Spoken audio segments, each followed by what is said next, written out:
जय जय रघुवीर समर्थ। जय जय रघुवीर समर्थ। जय जय रघुवीर समर्थ। उपस्थित सर्व श्रोते जन हो, आपणा सर्वांना चैतन्य आत्मा या चॅनलचा हार्दिक नमस्कार। आपणा सर्वांचे आजच्या ग्रंथ वाचनाच्या उपक्रमात अगदी मनापासून स्वागत। ग्रंथ वाचनाच्या या उपक्रमात सध्या आपण समर्थ श्री रामदास स्वामी लिखित सार्थ श्री दासबोध या ग्रंथाचे क्रमशः वाचन करीत आहोत। आजचा ग्रंथ वाचनाचा आपला दिवस क्रमांक 221, वार आहे रविवार व तारीख 9 ऑगस्ट 2026। चला तर मग समर्थ श्री रामदास स्वामी यांना गुरुवंदना अर्पण करून तदनंतर आपल्या आजच्या ग्रंथ वाचनास आपण सुरुवात करणार आहोत। तर आता आपण समर्थ श्री रामदास स्वामी यांना गुरुवंदना अर्पण करूया। गुरुर् ब्रह्मा गुरुर् विष्णू गुरुर्देवो महेश्वरः। गुरु साक्षात् परब्रह्म तस्मै श्री गुरवे नमः। तस्मै श्री गुरवे नमः। तस्मै श्री गुरवे नमः। जय जय रघुवीर समर्थ। आता आपण सार्थ श्री दासबोध या ग्रंथाच्या नित्य वाचनाच्या किंवा नित्य श्रवणाच्या फलश्रुतीचे वाचन करूया। समर्थ श्री रामदास स्वामी यांनी या फलश्रुतीचे सुंदर असे वर्णन त्यांच्या सार्थ श्री दासबोध या ग्रंथातील प्रथम दशकातील प्रथम समासात केलेले आहे। त्यांनी या समासात ज्या फलश्रुती सांगितलेल्या आहेत त्यातील काही फलश्रुतीचे आता आपण वाचन करूया। सर्व संशय एकदम नाहीसे होऊन आचारांमध्ये ताबडतोब फरक पडतो। अज्ञान, दुःख व भ्रांती यांचा नाश होऊन तत्काळ ज्ञानाचा लाभ होतो। योग्यांचे परमभाग्य असे वैराग्य अंगामध्ये बांधते। विवेक व चातुर्य यथा योग्य प्राप्त होते। जे कोणी संशयग्रस्त, अवगुणी व अवलक्षणी असतील ते सुलक्षणी, धूर्त, तत्ववेत्ता, चतुर व समयज्ञ असे होतील। आळशी असतील ते उद्योगी होतील। पाप्यांना पश्चाताप होऊन ते शुद्ध होतील।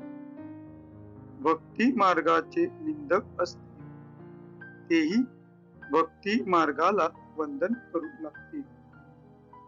मूर्ख अति दक्ष होतील. हा ग्रंथ ऐकल्याने प्राण्याला उत्तम गती मिळेल. संसारातील अनेक उद्वेग नाश पावतील.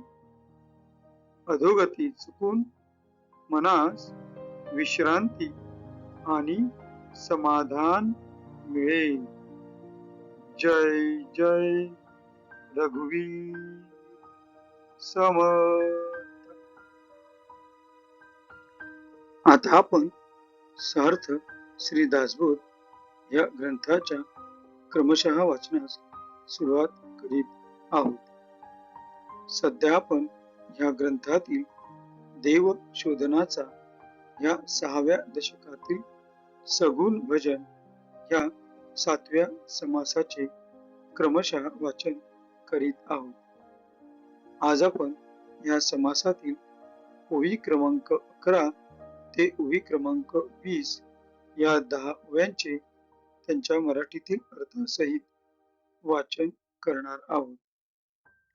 मनोनी आज्ञेसी वंदावे, सगुण भजन मानावे.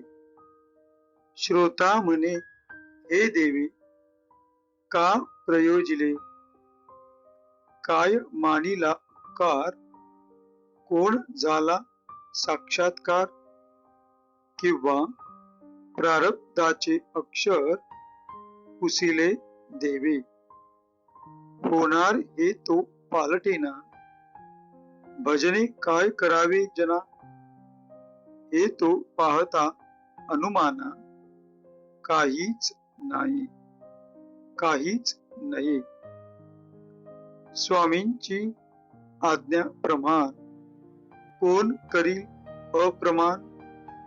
परंतु याचा काय गुण मज निरूपावा. वक्ता म्हणे सावधपणे, सांग ज्ञानाची लक्षणे. तुझ काही लागे करणे किंवा नाही. करणे लागे भोजन, करणे लागे उदक प्राशन. मळमूत्र त्याग लक्षण, तेही सुटेना. जनाचे समाधान राहावे, आपुले पारिखे ओळखावे. आणि भजनची मोडावे, हे कोण ज्ञान. ज्ञान विवेके मिथ्या झाले, परंतु अवघे नाही टाकिले. तरी मग भजनेची काय केले, सांग बापा. साहेबास लोटांगणी जावे, नीचा सारिखे व्हावे. आणि देवास न म्हणावे, हे कोण ज्ञान. हरिहर ब्रह्मादिक हे जयाचे आज्ञाधार. तू एक मानवी रंक, भजेसीना तरी काय गेले. जय जय रघुवीर समर्थ. आता या 10 ओव्यांच्या मराठीतील अर्थाचे आपण वाचन करणार आहोत. आपणासमोर जे पृष्ठ दिसत आहे त्या पृष्ठातील 11व्या अंकाने म्हणून गुरुआज्ञा शिरसावंद्य या शब्दांनी आजच्या मराठीतील अनुवादाच्या वाचनास आपण सुरुवात करीत आहोत. म्हणून गुरुआज्ञा शिरसावंद्य करून सगुण भजन करावे. यावर श्रोता म्हणतो, गुरूंनी तरी असे का सांगितले. सगुण देवाने असा आमच्यावर कोणता उपकार केला आहे की त्याबद्दल कृतज्ञतेने आम्ही त्याचे भजन करावे. अथवा त्याचा कोणता साक्षात्कार झाला आहे. किंवा प्रारब्धाची रेषा पुसून टाकली आहे. होणारे जर चुकत नाही तर भजनाने लोकांचे काय बरे वाईट होणार याचा विचार केला म्हणजे कोणतीच गोष्ट संयुक्तिक दिसत नाही. स्वामींची आज्ञा मान्य आहे, तिचे उल्लंघन कोण करील? परंतु यांचे म्हणजे सगुण भजनाचे फल काय ते मला सांगावे.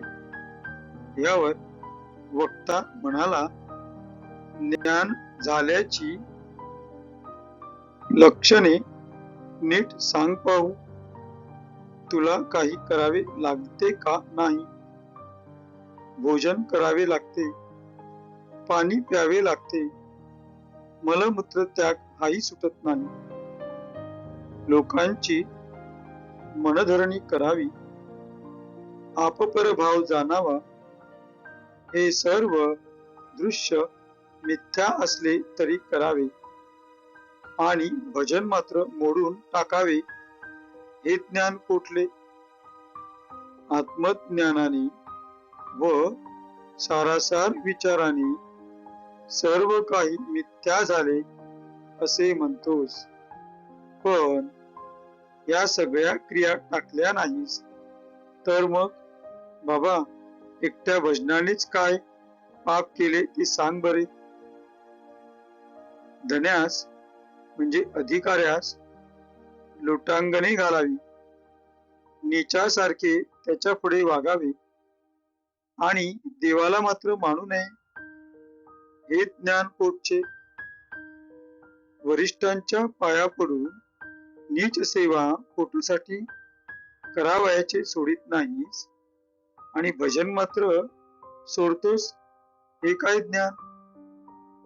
हरिहर ब्रह्मादिक देव ज्याच्या आज्ञेत वागतात त्या देवादी देवाचे तू यक्कचित माणसाने भजन केले नाहीस म्हणून त्याचे काय नुकसान होणार आहे? परमज्ञानी असे हरिहर ब्रह्मादिकही भजन सोडित नाहीत आणि तू एक यक्कचित मनुष्य, तू देवादी देवाचे भजन केले नाहीस म्हणून काय झाले? जय जय रघुवीर समर्थ. या पुढील भाग आपण पुढील भागात वाचूया. आता आपण समर्थ श्री रामदास स्वामी यांना गुरुवंदना अर्पण करून आजच्या ग्रंथ वाचनाच्या भागाची सांगता करूया. शुकासारिके पूर्ण वैराग्य जाचे, वसिष्ठा परी ज्ञान योगेश्वराचे, कवी वाल्मिका सारिका मान्य ऐसा, नमस्कार माझा सद्गुरु रामदासा. जय जय रघुवीर समर्थ. उपस्थित श्रोते जनहो, आपण आपला बहुमूल्य वेळ खर्च करून आजच्या ग्रंथ वाचनाच्या कार्यक्रमात उपस्थित राहिला त्याबद्दल आपणा सर्वांचे अनेक अनेक आभार. आपणा सर्वांना कोटी कोटी धन्यवाद व एक नम्र निवेदन. आमचे हे रोजचे ग्रंथ वाचन व आपणासाठी ते रोजचे ग्रंथ श्रवण जर आपणास आवडत असेल, रुचत असेल तर कृपा करून आमच्या या चॅनलला सबस्क्राईब करा, लाईक करा, शेअर करा. काही सुचवावयाची असल्यास कमेंट मध्ये असे लिहा. ही आपणा सर्वांना नम्र विनंती. भेटू पुढल्या भागात. जय जय रघुवीर समर्थ.